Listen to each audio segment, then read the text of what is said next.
कुछ साल पहले की बात है। पालमपुरा गांव के पास एक विशाल नदी बहती थी। नदी के किनारे बसा पालमपुरा की धरती बहुत उपजाऊ थी। गांव वालों को न कभी पानी की तकलीफ होती, न ही फसलों के सूख जाने का डर। लोगों के लिए नदी उनके जीवन का अभिन्न हिस्सा बन गई थी। गांव वाले नदी की पूजा भी किया करते थे। गांव के रमेश का खेत नदी के सबसे निकट था। रमेश और उसका बेटा संजय खेत में काम कर रहे थे कि अचानक बारिश होने लगती है। उफ, आजकल की ये बेमौसम बरसात सारी फसल खराब कर देगी। हाँ पिताजी, पर ये तो इंसानों द्वारा पेड़ों की बेबाक कटाई का नतीजा है। हाँ बेटे, तूने बिल्कुल सही कहा। बेमौसम बरसात ने गांव के कई किसानों की फसल बर्बाद कर डाली।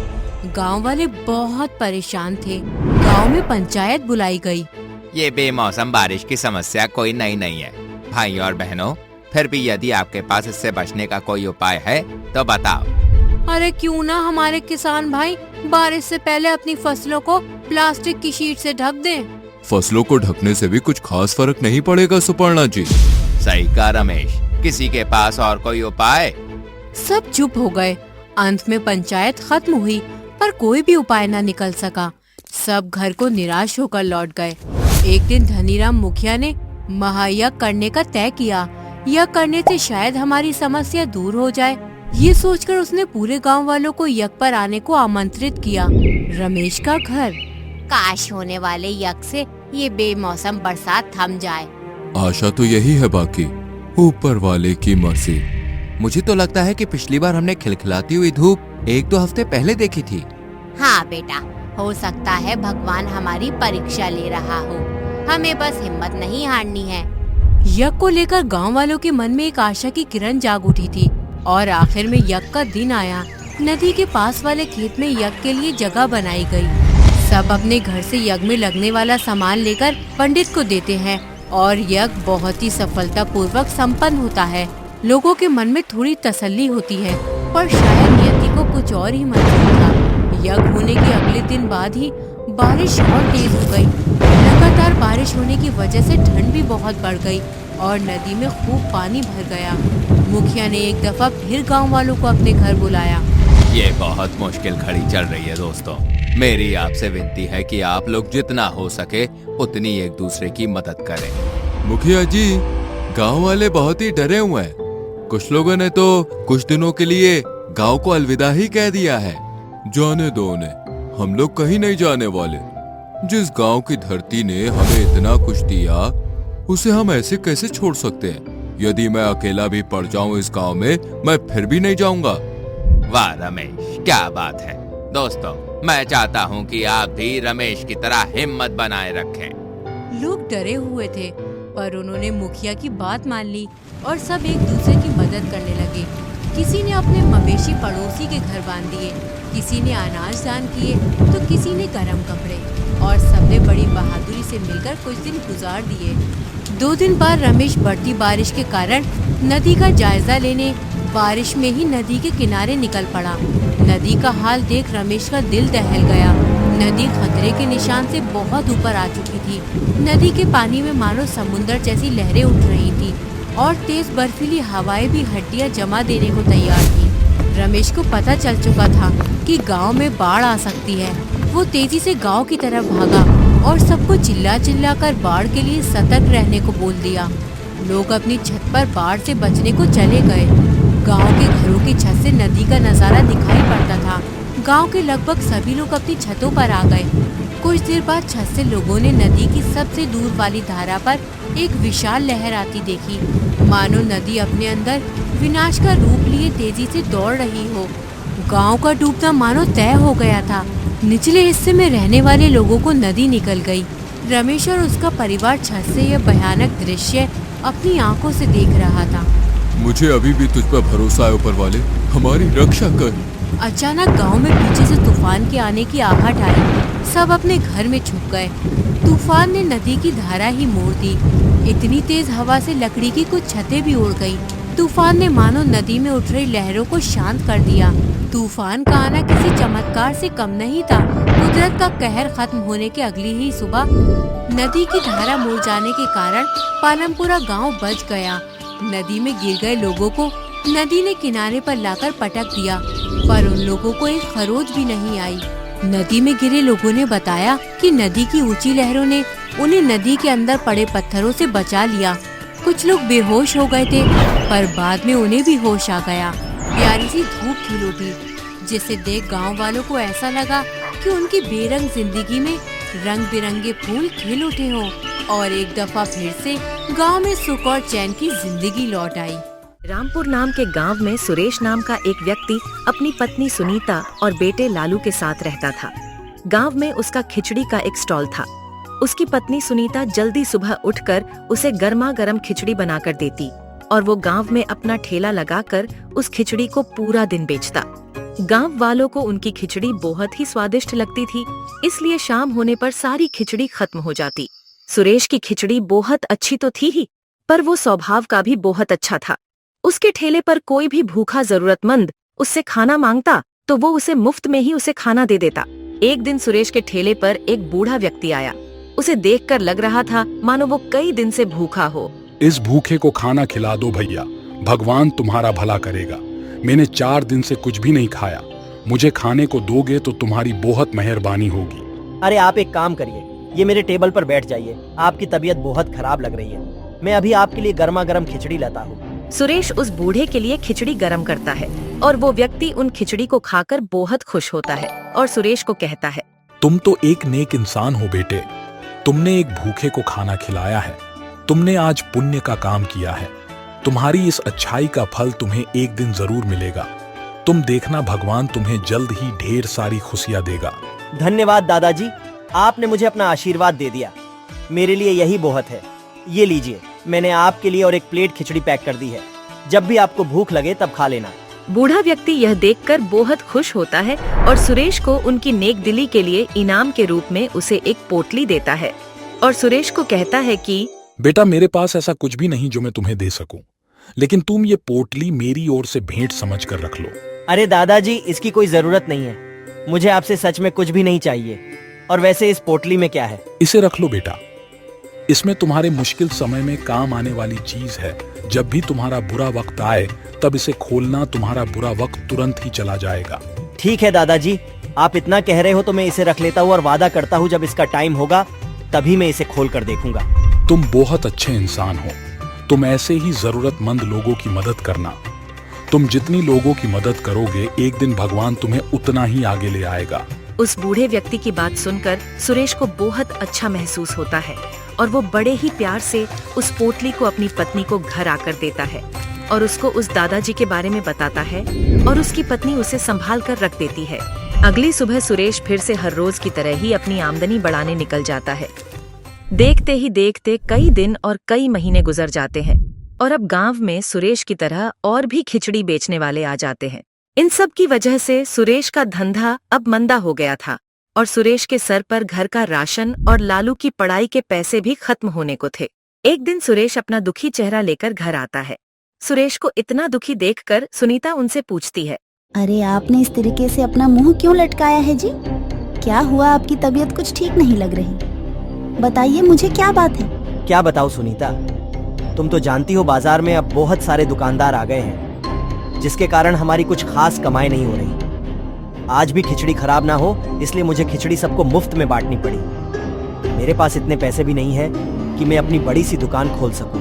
अब तो एक ही रास्ता है, क्यों ना मैं किसी के यहाँ बर्तन मांजने का काम करूं। इससे घर में खाने के लिए और खिचड़ी बेचने के लिए कुछ पैसे भी आ जाएंगे। नहीं नहीं सुनीता, घर में एक पुरुष के होते हुए किसी स्त्री को काम पर जाने की जरूरत नहीं। मैं हूँ तब तक तुम्हें कहीं नौकरी करने की जरूरत नहीं। मैं ही किसी और के यहाँ नौकरी करने चला जाऊंगा, ऐसे सब कुछ ठीक हो जाएगा। आप ज्यादा चिंता मत करिए जी, भगवान बुरे वक्त में सबकी मदद करता है और वो हमें भी कोई न कोई रास्ता जरूर दिखाएगा।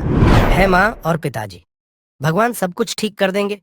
चलो हम सब भगवान से प्रार्थना करते हैं कि हमारे सारे बुरे दिन मिटा दे। वो सभी लोग भगवान से प्रार्थना करते हैं और तभी लालू की नजर उस पोटली पर पड़ती है। अरे पिताजी, ये देखिए, ये पोटली किसकी है और इसमें क्या है? अरे हाँ लालू, ये तो उस दादाजी ने मुझे दी थी। सुनीता, मैंने तुम्हें बताया था ना उस दादाजी के बारे में।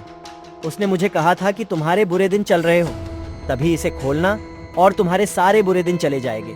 हाँ हाँ, अब जल्दी से इसे खोलिए तो शायद इसमें से कोई सोने की चैन निकल आई तो हमारा नसीब खुल जाए। सुरेश उस पोटली में देखता है और शॉक रह जाता है।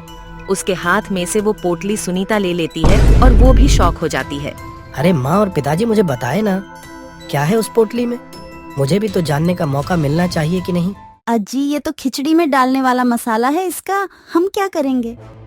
खामखा हमने कुछ ज्यादा ही सोच लिया। हाँ सुनीता, थोड़ी देर के लिए हम लालच में आ गए थे। कोई बात नहीं, छोड़ो इन सबको। अब कल इसे मुझे खिचड़ी में दाल कर दे देना। अगर कल धंधा नहीं हुआ तो मैं ये काम छोड़ दूंगा।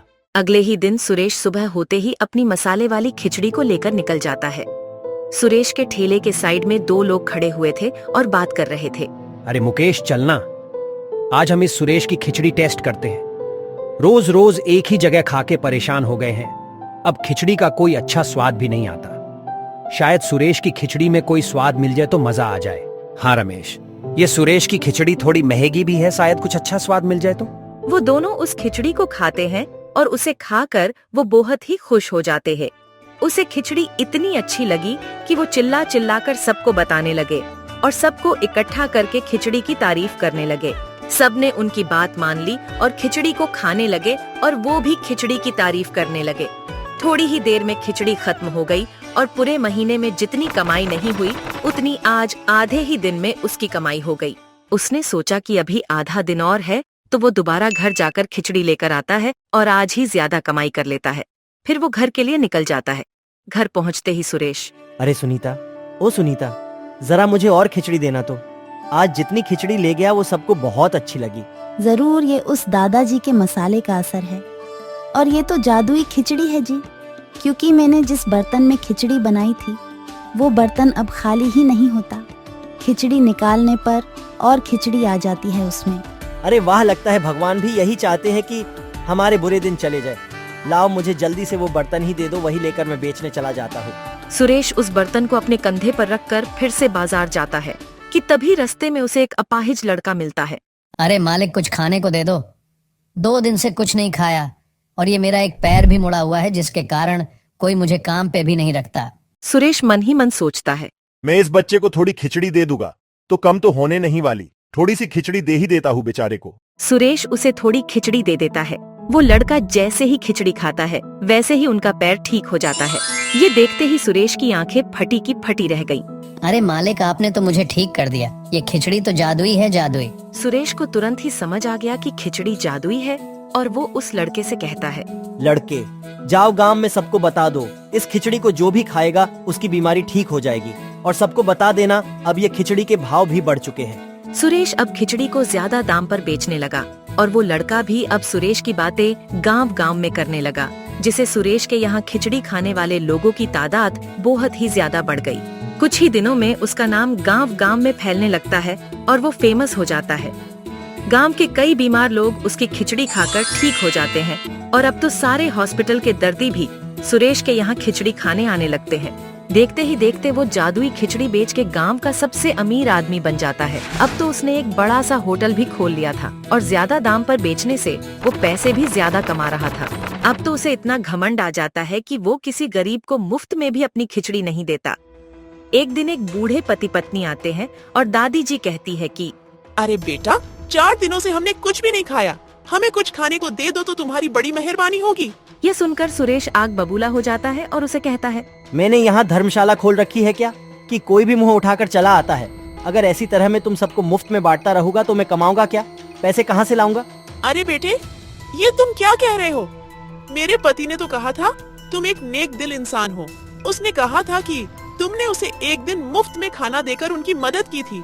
हमारे पास पैसे भी नहीं है, हमें कुछ तो खाने को दे दो।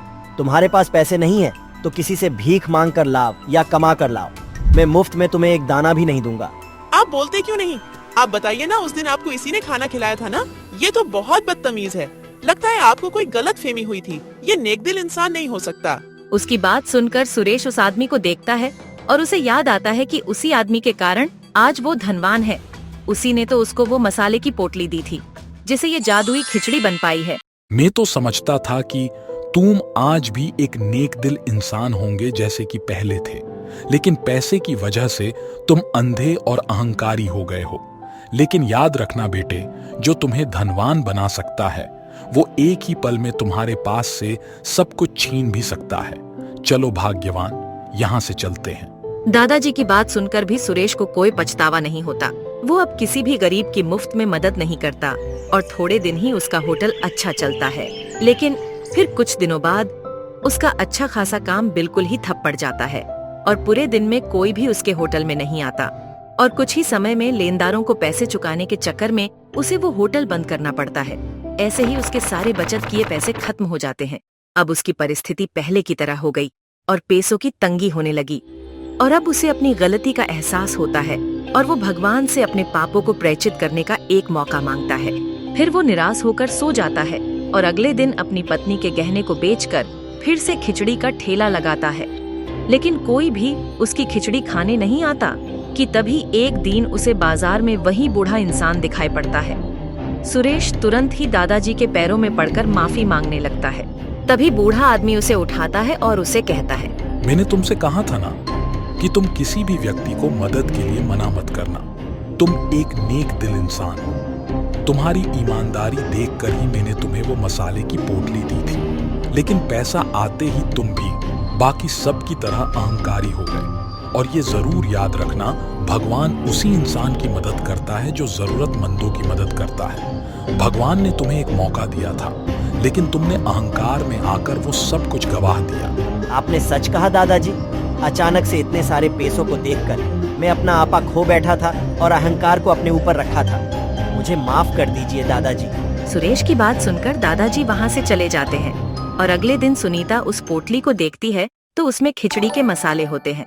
वो सुरेश को बताती है और दोनों के आंख में आंसू आ जाते हैं। उस दिन के बाद सुरेश फिर से होटल खोलता है और गरीब और जरूरतमंदों को मुफ्त में खाना खिलाता है और बीमार लोगों को भी जादुई खिचड़ी से सबको ठीक कर देता है। रायपुर नाम के गांव में बिट्टू नाम का एक डाकू अपने परिवार के साथ रहता था। जंगल के रास्ते पर से जो भी निकलता वो उसे लुटता था। वह उसके पास से सब कुछ छीन लेता था और ऐसे ही चोरी करके अपने दिन गुजारता। फिर 2-3 दिन से वह घर पर था। तभी उसकी बीवी, जिसका नाम सुनीता था, उसने कहा कि अरे तुम कब तक घर पर रहोगे? आज तो तुम्हें जाना ही होगा। जल्दी जाओ, कोई ना कोई आता ही होगा। वैसे भी कई दिन से तुम नहीं गए। हाँ भाई, जा रहा हूँ। मुझे भूख लगी है। पहले खाना खा लेता हूँ, बाद में चला जाऊंगा।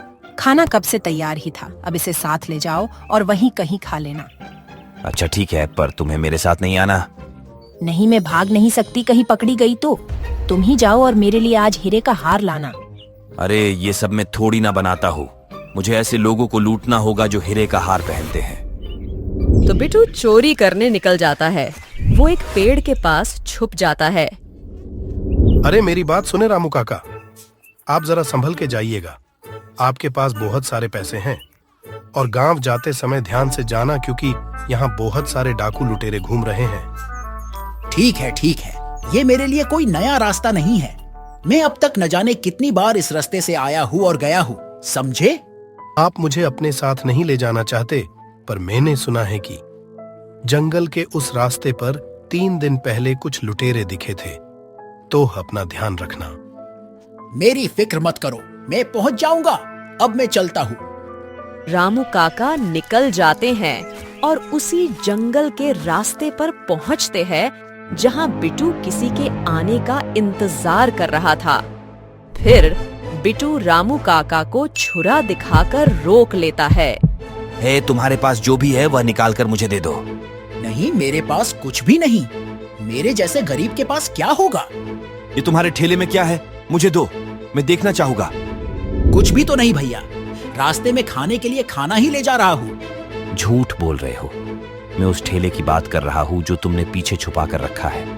मुझे वह ठेला चाहिए, तुम्हारा खाना नहीं चाहिए। मुझे पैसे चाहिए जो तुमने छुपा कर रखे हैं, समझे? मैं तुम्हारे आगे हाथ जोड़ता हूँ भैया, कृपया मुझे जाने दो। तुम इतनी आसानी से नहीं मानोगे। ठेला दे दो वरना। बिट्टू ने रामू काका से पैसों का ठेला छीन लिया। उसने देखा इसमें बहुत सारे पैसे थे। अरे क्या बात है, इसमें तो बहुत सारे पैसे हैं। तुमने झूठ बोला। इस बात पे मैं अब तुम्हें छुरा मारूंगा। भैया ऐसा मत करो, मेरी बेटी की शादी के लिए मैंने पड़ोस के गांव से उधार पे पैसे लिए। अगर पैसे नहीं हुए तो शादी टूट जाएगी। भैया पैसे दे दो ना, मुझे पैसे की जरूरत है भैया, तुम समझते क्यों नहीं? अगर पैसे नहीं हुए तो मेरा परिवार सड़क पर आ जाएगा। झूठ मत बोलो, मेरे साथ ये सब नहीं चलेगा। यहाँ से चले जाओ वरना।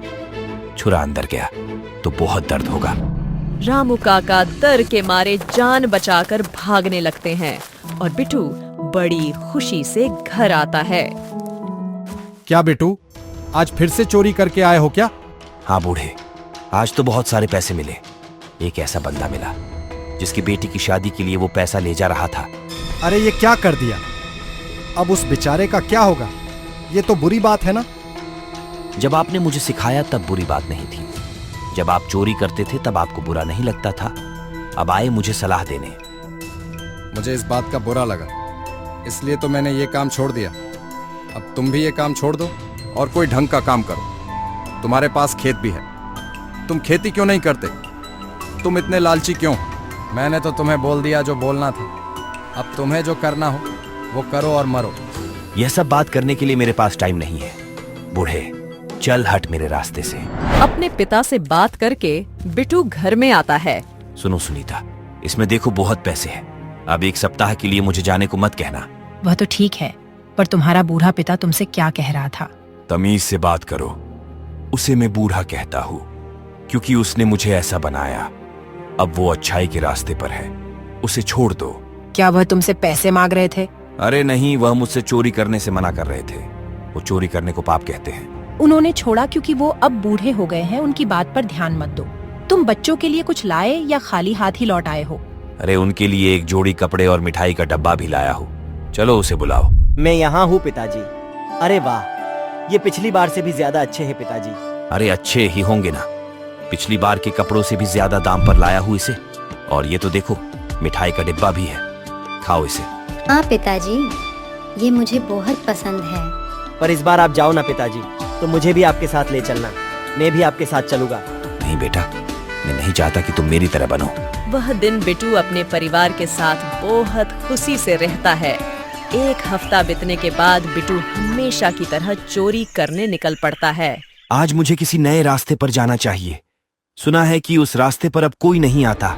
रमेश की बेटी सुरीली और उसका पति उस रास्ते पर से आ रहे थे जिसकी अभी नई नई शादी हुई थी। जल्दी चलो बेटा, तुम्हारी अभी नई नई शादी हुई है। कोई भी घटना घटे उसे पहले हमें गांव पहुंच जाना चाहिए। अरे पिताजी, क्या बात है? आप इतने परेशान क्यों दिख रहे हैं? और इस रास्ते पर कोई मुसीबत भी नहीं, तो फिर क्या बात है? मैं परेशान हूँ क्योंकि हम दूसरे रास्ते पर आए हैं और इस रास्ते पर आगे क्या हो वो मुझे पता नहीं, इसलिए घबराहट हो रही है। बिट्टू ने उन तीनों को आते हुए देखा। लगता है शादी वाले लोग हैं। तब तो इनके पास बहुत से गहने भी होंगे। आज तो सुनीता खुश हो जाएगी और 10 दिन तक आराम भी करूंगा। हे, तुम लोगों के पास जो कुछ है मुझे दे दो, वरना मैं तुम लोगों को जिंदा नहीं छोड़ूंगा। देखिए भैया, इनकी कल ही शादी हुई है। हमारे पास जो पैसे हैं वो ले लो, पर हमें जाने दो। हम इस बारे में किसी को नहीं बताएंगे। तुम मुझे बेवकूफ समझते हो। मैं कोई छोटा चोर नहीं। मुझे पैसों के साथ गहने भी चाहिए, वरना तुम पता है ना, ये छुरा है छुरा। अगर जान चाहिए तो पैसे यहाँ रख दो। हमने सारे पैसे इस ठेले में रखे हैं। हमें भगवान के लिए जाने दीजिए और ये पैसे रख लीजिए। और वो गले में हार है वो भी दे दो। नहीं, ऐसा मत करो। ये मेरी मरी हुई माँ की आखिरी निशानी है। इसे मैं मुझसे जुदा नहीं कर सकती। भगवान के लिए छोड़ देंगे तो हम डाकू क्या भीख मांगेंगे। चुपचाप उतारो, वरना मैं उतारूंगा तो बहुत दर्द होगा। भैया, ये उनके माँ की आखिरी निशानी है और इनकी नई नई शादी हुई है। इन्हें हटाना ठीक नहीं। लगता है तुम ऐसे नहीं समझोगे, अभी समझाता हूँ। बिट्टू छुरा निकालता है और रमेश को छुरा मार देता है। रमेश वहीं पर अपना दम तोड़ देता है। अब भी तुझे हार नहीं देना। वह डर कर सभी चीजें उनको दे देते हैं और रमेश को उठाकर वहां से चले जाते हैं। तभी पेड़ पर एक भूत था जो बिट्टू को देख रहा था। हे बिट्टू, लगता है आज का दिन तुम्हारे लिए अच्छा है। बहुत सारे पैसों के साथ गले का हार भी तुम्हें मिल गया। तुम्हें इसे क्या लेना देना? मैं किसी भूत से डरता नहीं हूँ। तुम्हें भी ऊपर भेज दूं क्या? तुम कोशिश कर लो पर मुझे ऊपर नहीं भेज सकते। मुझे यही सजा मिली है कि मैं कई सालों तक इधर उधर भटकता रहूंगा जब तक मेरे पाप पूरे नहीं हो जाते। वैसे तुम चोरी क्यों करते हो, बताओ मुझे। क्यों चुराता हूँ? क्योंकि मेरे बच्चे और पत्नी आराम से रहे, जिससे हमें पैसे की परेशानी ना रहे।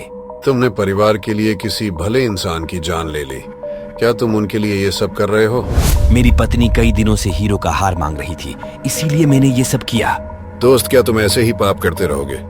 पाप करने के बाद तुम्हें बहुत कुछ भुगतना पड़ेगा, क्योंकि हर पाप की सजा मिलती ही है। ये सब बेकार बातें हैं। पाप और पुण्य कुछ नहीं होता। आज जो मिला वो मेरा है। मैं भी ऐसा ही सोचता था। 100 सालों पहले मैं तुम्हारे ही तरह बड़ा डाकू था, मुझे पाप से डर नहीं लगता था। अब देखो क्या हाल हो गया मेरा। अब मुझे हजारों सालों तक मुक्ति नहीं मिलेगी। मेरा हाल ही इस बात का सबूत है। अब तुम भी सुधर जाओ। अगर मैंने चोरी छोड़ दी तो मैं मेरे परिवार का ख्याल कैसे रखूंगा? तो तुम उसी परिवार के लिए ये सब कुछ कर रहे हो ना? तो अब ये एक काम करो, तुम तुम्हारे पापों को पैसों की तरह उनके साथ बांट कर देखो, बस स्वीकार नहीं करेंगे। मुझे ये पूछने की जरूरत नहीं, क्योंकि वह मेरे लिए कुछ भी करेंगे। वो पाप को भी स्वीकारेंगे। मैं अभी जाकर पूछता हूँ। बिट्टू भूत के कहे अनुसार अपने पाप को सभी में समान बांटने की बात करने आता है। वो पहले अपनी पत्नी से पूछता है। ये लो, हार और पैसे लाया हूँ। अब मुझे कई दिन तक काम करने की जरूरत नहीं। बहुत अच्छा है। मैं हमेशा से ये हार चाहती थी। मैं बहुत खुश हूँ। मैं जो कुछ भी मांगती हूँ तुम तुरंत से ले आते हो, इसीलिए मैं तुम्हें बहुत पसंद करती हूँ। अरे सुनीता, ये सब मैं तुम्हारे लिए ही तो करता हूँ। अब तुम्हें एक काम करना होगा। आज मैं बहुत खुश हूँ। मैं तुम्हारे लिए कुछ भी करूँगी। बोलो मुझे क्या करना है। आज मैंने एक आदमी की जान ले ली, तब ये सब आया है। तो अब क्या तुम इस पापों को मेरे साथ बांटोगी? ये क्या कह रहे हो? हम जो भी मांगे वो लाना तुम्हारी जिम्मेदारी है। मुझे फर्क नहीं पड़ता कि तुमने इसके लिए किसी की जान ली है। जो भी किया वो तुमने किया, और अब आधा पाप मुझे बांट रहे हो। यह नहीं हो सकता। नहीं, मुझे वो पाप नहीं चाहिए। मैं नरक में नहीं जाऊंगी। क्या हुआ माँ? ये पाप क्या होता है? पाप का मतलब है तुम्हारे पिता जो चोरी डकैती करते हैं और दूसरे लोगों के साथ गलत करते हैं, उसे पाप कहते हैं। अगर तुम ये पाप करोगे तो तुम्हें इसकी कठोर से कठोर सजा मिलती है। क्या पिताजी पाप करते हैं माँ? क्या पिताजी को उनके पापों की सजा मिलेगी? हाँ बेटा, इसकी सजा मिलेगी। क्या तुम अपने पिता के पाप में से थोड़े पाप लोगे? नहीं, मैं पाप नहीं चाहता। मुझे सजा नहीं चाहिए माँ। तो सुन लिया तुमने। मैं क्या मेरे बच्चे भी नहीं बांटने वाले? कोई तुम्हारे पाप को नहीं बांटेगा। और क्या हम नहीं चाहते कि तुम कोई अच्छा काम करो? यह सुनकर बिट्टू तुरंत ही भूत वाली जगह पर वापस चला जाता है। क्यों बिट्टू, बहुत जल्दी वापस आ गए? क्या तुमने सारे पापों को बांट लिया? मैं तुम्हारी बात समझ गया, पर वो मेरे साथ पाप बांटने को राजी नहीं हुए। और वो तो कह रहे हैं कि ये मेरी जिम्मेदारी है। मैंने तुम्हें पहले ही कहा था कि पाप को बांटने कोई नहीं आएगा। पर इन पापों से तो मुझे कभी मुक्ति नहीं मिल पाएगी। अब तुम ही कोई रास्ता बताओ। तुम सारे बुरे कामों को छोड़ दो और तुम्हारे पास जो कुछ भी है उनसे अच्छे काम करो। ऐसे ही धीरे धीरे तुम्हारे सारे पाप मिट जाएंगे। ठीक है, तुम्हारा शुक्रिया। तुमने मेरी आंखें खोल दी। तुम्हें शुक्रिया कहने की जरूरत नहीं। मुझे यही सजा मिली है कि अब मुझे तुम्हारे जैसे 100 लोगों की मदद करनी है, और तुम उनमें से 20वें नंबर पर हो। मुझे कई साल बाद ऐसा कोई मिलता है जो बुरे काम को छोड़कर अच्छा काम करे, और उनमें से बहुत से लोग हैं जो वादा करके फिर पाप के रास्ते पर चले जाते हैं, जिससे मेरी सजा और भी लंबी हो जाती है। अब से मैं अच्छे काम करूंगा और अपने परिवार का ध्यान रखूंगा। मुझे पता है कि आज तक तुमने जिसको भी मारा उसको सिर्फ खरोच ही पहुंची है, और वो डर के मारे वापस नहीं आते। ये मुझे तुमको देखते ही समझ आ गया था। उस दिन से बिट्टू को समझ आया कि जिसने पाप किए हैं उसे एक न एक दिन भुगतना ही होगा, और अपना जीवन जितना हो सके उतना अच्छे कामों में बिताने लगा। हेलो दोस्तों, अगर आपको यह स्टोरी पसंद आई है तो जल्दी से हमारे चैनल को सब्सक्राइब करिए और कमेंट में लिखना भूलिएगा नहीं, और अपने दोस्तों को भी शेयर करिए ताकि वो भी कोई पाप करने का सोचे नहीं।